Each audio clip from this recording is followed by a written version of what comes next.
वृत्तपत्रामध्ये आमचे NCPचे शरद पवार गटाचे ज्येष्ठ नेते आणि माझे मार्गदर्शक सतीश अण्णा पाटील यांचं स्टेटमेंट मी वाचलं आणि त्या स्टेटमेंट मला वाटतं गैरसमजाच्या आधारावर केलेलं स्टेटमेंट आहे.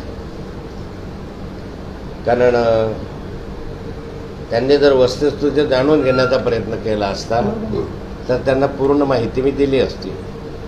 पण अपूर्ण माहितीच्या आधारावर त्यांनी केलेल्या त्या स्टेटमेंटमुळे उगाच गैरसमज होऊ नये यासाठी मी आपल्या माध्यमातून हे सांगतो आहे की मुळामध्ये माझ्या हार्टचा प्रॉब्लेम हा 4 महिन्याआधी झाला.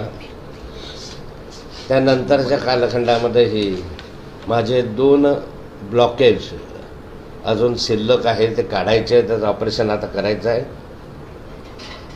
आणि त्याबरोबरीला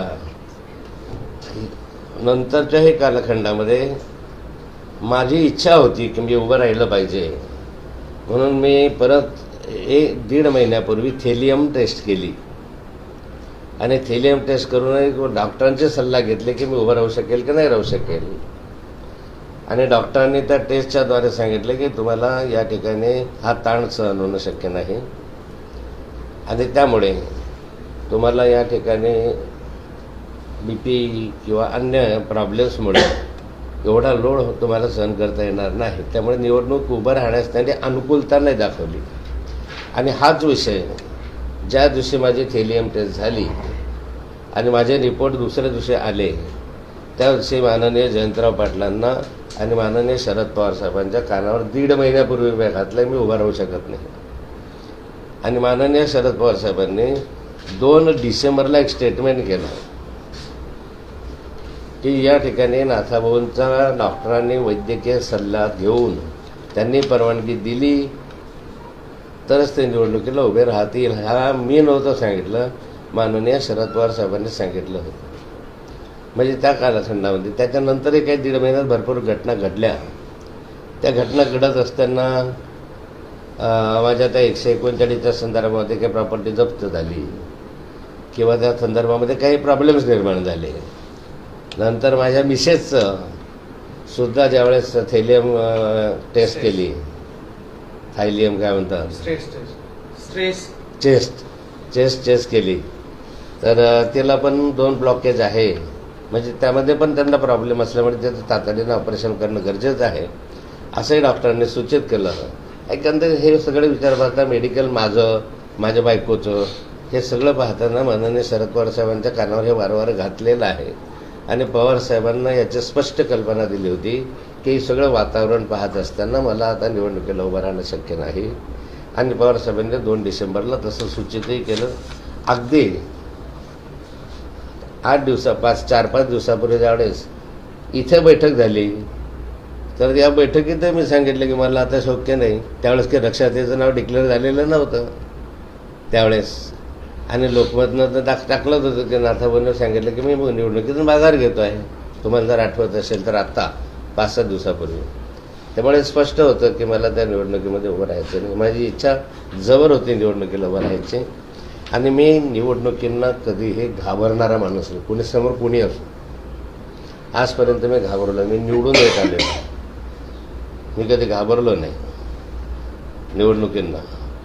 आणि निवडणुकीला जिंकत आलेला आहे. विशेष म्हणजे पब्लिकमधून मी असा कोण्या कानाकोपऱ्यातनं निवडून नव्हतं आलं, मी पब्लिकमधूनही निवडून आलेलो आहे.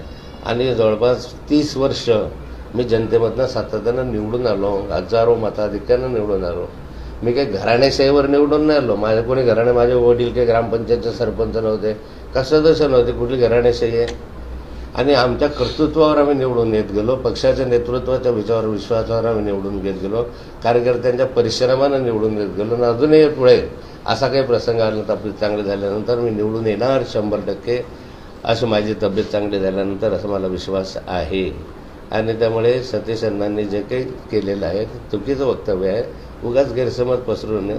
मी आधीच सूचना केली होती माननीय शरद पवार साहेबांनी.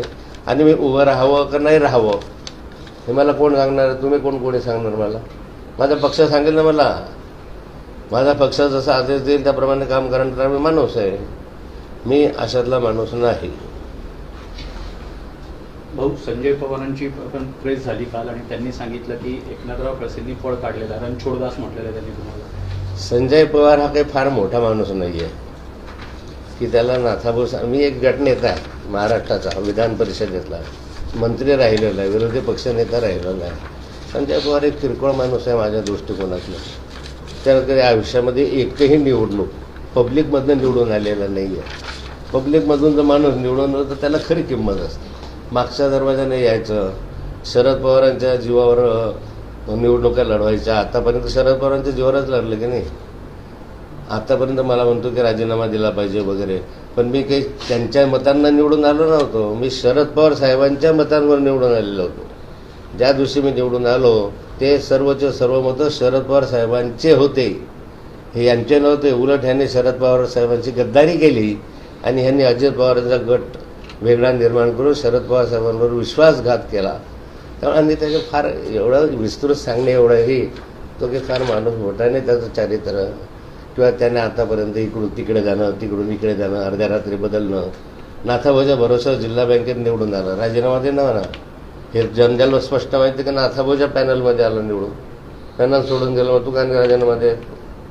अजित पवारांवर टीका तुम्ही केली म्हणून त्यांना तो रोष आहे. अजित पवारांवर टीका करून मी राजकीय माणूस आहे. माझी उंची जी आहे ते अजित पवारवर टीका करणे इतकी आहे, ह्याची इतकी नाही आहे. गल्लीतला माणूस नाही आहे मी. एक महाराष्ट्रातला नेता आहे. आणि अजित पवारांनी का टीका केली? अजित पवारांना काय म्हटलंय? अजित पवारांची परिस्थिती नाजूक झालेली आहे. दिसत आहे का की अजित पवारांची परिस्थिती काय? जनताच म्हणते, मला म्हणायची गरज नाही. त्यांनी असाही आरोप केलाय भाऊ की सुनेच्या प्रचारासाठी तिकीट मागण्यासाठी नाथाभाऊ भाजपाकडे गेले होते आणि सुनीत निवडून यावं म्हणून त्यांनी माघार घेतलेली आहे. त्याच्याला किती किंमत द्यायची? माझा पक्ष ठरवायला नाही, मी काय करायचं? हा कोण ठरवणारा? गल्लीतला माणूस. माझा पक्ष सांगायला ना जे काय करायचं ते. सतीश पाटलांचं पण हेच म्हणणं आहे की सुनेला सोयीसाठी तुम्ही उमेदवारी स्वतः समजा आजारी ते एक समजू शकेल, पण रोहिणीताईंची का घेत नाही असं त्यांचं म्हणणं आहे. रोहिणीताईंनी कधीही लोकसभा हे समोर ठेवलेलं नाही हे तुम्हा पत्रकारांना माहिती आहे. रोहिणीताईंनी आपलं ध्येय जे आहे ते विधानसभाच ठेवलेलं आहे आणि विधानसभा क्षेत्रापुरती मर्यादितच त्यांनी काम केलेलं आहे. रोहिणीताई या महाराष्ट्र प्रदेशाच्या अध्यक्ष आहे महिला आघाडीच्या, आणि या निवडणुकीमध्ये संपूर्ण महाराष्ट्र पिंजून काढून जिथे जिथे लोकसभेचे आमचे उमेदवार आहेत त्या ठिकाणी जाण्याचाच पक्षाने त्यांना आदेश दिलेला आहे. आणि त्यामुळे रोहिणीताईचा विषयच येत नाही त्याच्यामध्ये. त्याचं असंही म्हणणं आहे की तुम्ही ज्यावेळेला अडचणीत होता त्यावेळेला पक्षाने तुम्हाला साथ दिली, आमदारकी दिली. आता पक्ष अडचणीत आहे, तुम्ही त्या पक्षाला साथ मी पक्षाबरोबरच राहिलो आहे. सगळे पळून गेले, अजितदादांबरोबर सगळे पळून गेले, पण मी पक्षाच्या सोबत म्हणजे मानाने अजितभावासोबत. अपात्रतेची कारवाई झाली माझ्यावर परवा दिवशी, म्हणजे नोटीस आली, तरीही मी शरद पवारांची साथ सोडलेली नाही. मी असं पळून थोडीच गेलो. सत्तेसाठी लाचार होऊन लगेच अजित पवार गटात जायला मला वाह होता. आता हे झालं आरोप प्रत्यारोप, पण पुढचा उमेदवार कोण असेल राष्ट्रवादी? पुढचा उमेदवार तुम्हाला 2 दिवसामध्ये रावेर लोकसभा क्षेत्रात असेल, एक मान्यवर उमेदवार असेल. अशी लुटूपटूची लढाई रावेर लोकसभा क्षेत्रात होणार नाही. त्या ठिकाणी राजकारणामधला एक प्रगल्भ मान्यवर किंवा एक चांगला मजबूत कार्यकर्ता ज्या ठिकाणी पक्षाच्या माध्यमातून दिला जाईल त्याची शिफारस काही जणांची आम्ही केलेली आहे. पक्ष ज्याप्रमाणे आदेश देईल त्याप्रमाणे आम्ही पक्षाचं काम करू, पक्षाच्या बरोबर कायम राहू. आणि आता पूर्ण जिल्हा पिंजून काढण्याची जबाबदारी माझी आहे. मी जिल्हाभरामध्ये त्या पक्षाच्या उमेदवाराला निवडून आणण्यासाठी अथक परिश्रम करू. रक्षाताईंच्या विरोधात प्रचार करावा लागणार आहे. त्याला काय होतं ते? सुनेत्रा पवार आणि अजित पवार करतात आहे ना, सुप्रिया तुळे आणि सुनेत्रा पवार करतायत ना. म्हणून असं म्हणून केलं तर काय बिघडत होतं? अनेक उदाहरणं आहे. आमच्या मध्य प्रदेशचे कितीतरी उदाहरणं आहे, इथले कितीतरी उदाहरणं आहे. अगदी याच्यामध्ये आमचा सतीश अण्णा करण पवारच्या विरोधात प्रचार करतोच ना नेहमी, एकाच घरात आहे. ते वेगवेगळ्या नेत्यात काही नव्या नसतं राजकारणात, असं काही नाही. भाऊ, ही निवडणूक धर्मसंकट असं वाटतंय तुम्हाला? मला अजिबात धर्मसंकट वाटत नाही. ज्या पक्षाने मला जसे आदेश दिले जो पक्ष मला हे करेल त्या पक्षाच्या बरोबर मी राहणार आहे. आणि पक्ष मला जाब विचारले, मला दुसऱ्या कुणीही जाब विचारले त्याला मी बांधील नाही. माझ्या पक्षाच्या नेत्यांनी मला जाब विचारलं, मी त्याला उत्तर द्यायला बांधलं नाही. आलतू फालतू लोकांना फारसं नोंद घेणे इतपत मी लहानही नाही आणि त्याची नोंद घेण्याची मला आवश्यकताही नाही. मला 40 वर्ष 45 वर्ष झाल्या राजकारणामध्ये. तुम्ही मला राजकारणामध्ये पाहिलेलं आहे आणि राजकारणामध्ये किती मजबूतीने मी हा पक्ष उभा केला, भाजप किती मजबूतीने या ठिकाणी सत्तास्थानावर लोकांना जे मी तयार केलेले कार्यकर्ते आज त्याच पदावर येऊ इच्छित आहेत. बरेचसे आमचे माझ्या हातून जे मोठे झाले तेच कार्यकर्ते येत आहेत. पण मी काही आता मोठे पण केलं नाही की मी याला मोठं केलं मग माझ्यामुळे तिकीट मिळालं. पक्षाच्या एक वेळ बांधील ठेवली तर पक्ष ज्याप्रमाणे आपल्याला आदेश देईल त्या पक्षाने सांगितलं घरी बसा, आम्ही घरी बसाल ना. तर तुम्ही मला कोण सांगणार आहे हो? माझा पक्ष जो सांगेल त्याप्रमाणे मी करेल. चला.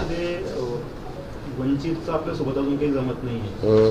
वंचित बहुजन आघाडीचं आणि आता संजय पवारचं हे तू म्हणतं की एका घराण्याचं वाच ना. संजय पवार हे दुसऱ्या म्हणजे वेगळ्या इच्छेत निवडून आले स्थानिक स्वराज्यामध्ये.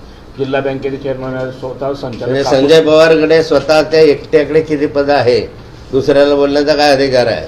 स्वतः संचालक आहे कापूस पणन सहकारी फेडरेशन नागपूर, संचालक महाराष्ट्र राज्य सहकारी पणन महासंघ मुंबई, जळगाव जिल्हा कॉटन फेडरेशन जळगाव, सहकार बोर्ड जळगाव, एरंडोल तालुका शेतकी संघ जळगाव, कृषी औद्योगिक सहकारी सोसायटी जळगाव, स्वतःचा चुलत भाऊ कृषी उत्पन्न बाजार समिती धरणगाव, स्वतःचा दुसरा चुलत भाऊ पंचायत समिती धरणगाव माजी सभापती, दुसरा भाऊ राष्ट्रवादी काँग्रेस पक्ष शरदचंद्र पवारचे समन्वयक आणि स्वतः जिल्हा अध्यक्ष राष्ट्रवादी काँग्रेस पवार अजित पवार. इतकी पद तू एकट्याच आहे, घरात नाही आहे, एकट्याच आहे. मग दुसऱ्या कार्यकर्त्याला काय अधिकार आहे लोकांना बोलण्याचा? नाथाबूनं जे काही मिळवलेलं आहे ते नाथाबूच्या कष्टाने, मेहनतीने, जिद्दीने, परिश्रमाने कार्यकर्त्यांच्या बळावर मिळवलेलं आहे. आणि त्यामुळे मला कुणी असं म्हणू शकत, मी लाचार माणूस नाही आहे, मी लढणारा माणूस आणि लढत आलेला आहे. आता एक मला माहीत आहे, मला आनंद या गोष्टीचा वाटतो आहे की शेवटी सगळेच दगड मारायला काय लागले याचा अर्थ नाथाभाऊ मजबूत आहे. त्यांची स्वतःची पत्नी गोष्ट खरी आहे ना. एक अकेला सबको भारी आहे, तुम चिंता मत करो. जळगाव लोकसभेचं विद्यमान खासदार यांचं तिकीट कापलं गेलेलं आहे, दुसऱ्यांदा देण्यात आलंय. तुम्ही जे नाराज लोक आहेत ते काही संपर्कात आहे आपल्या? माझ्या कोणी संपर्कात नाही. रक्षाताईंनी आपल्या आशाला त्यांच्या पाठीशी असतील असं म्हटलंय, याकडे कसं म्हटलंय? रक्षाताई माझी सून आहे आणि महाभारत भगवद्गीता मी पाहिलेली आहे. त्यामुळे भीष्म आणि अर्जुन जरी एकमेकांचे शिष्य होते, नातेवाईक होते, तरी ते एकमेकांच्या विरोधात लढत होते. त्यावेळी भीष्माने अर्जुनांना विजयाचाच आशीर्वाद दिला होता, पराभवाचा दिला नव्हता. तुम्ही काय आशीर्वाद दिला? नाही, मी तर आशीर्वाद देणारच आणि सर्वांना सदिच्छाच देणार आहे. मला जर स्मिता वाघही माझ्या पाय धरायला आले तर मी म्हणलं त्याला सदिच्छा देईल, तुला शुभेच्छा. राजकारणामध्ये मन मोकळं असावं लागतं, कोतं असावं नाही लागत. चला.